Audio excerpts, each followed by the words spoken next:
Na aula 25 do curso de Criatividade, Inovação e Facilitação, apresentaremos como reformular perguntas durante a facilitação. Como apresentado na aula 17, cada pergunta tem uma finalidade. A pergunta, por quê, direciona para a descrição da situação atual, enquanto a pergunta, para quê, estimula a geração de objetivos. Podemos, no entanto, inverter a ordem dos fatores, começando pela metodologia. A partir dela, podemos formular e reformular as perguntas. Na primeira etapa da metodologia IDM, situação atual, podemos fazer as seguintes perguntas: como está a situação? O que está acontecendo? Por que está assim?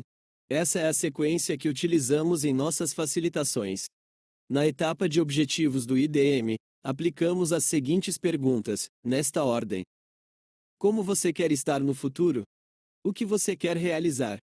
Para que você deseja fazer, atingir isso? Por que você quer isso? Na etapa de questão-chave, estas são as perguntas: o que fazer?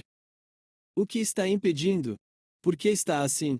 E em ideias e ações, o que fazer? Como resolver? Como fazer? Quem? Quando? Onde? Em resumo, o facilitador pode utilizar diversos tipos de perguntas em cada etapa da metodologia.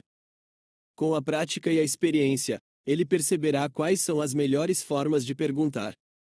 Encerramos a aula 25 do curso de Criatividade, Inovação e Facilitação. Nesta aula, mostramos que as perguntas por quê, para quê, o quê e como podem ser reformuladas e aplicadas em mais de uma etapa da metodologia IDM. Por exemplo, a pergunta o que pode ser reformulada e aplicada nas 4 etapas da metodologia IDM: situação atual, objetivo, questão-chave e ideias. À medida que o facilitador adquire experiência, ele saberá como e quando utilizar cada tipo de pergunta.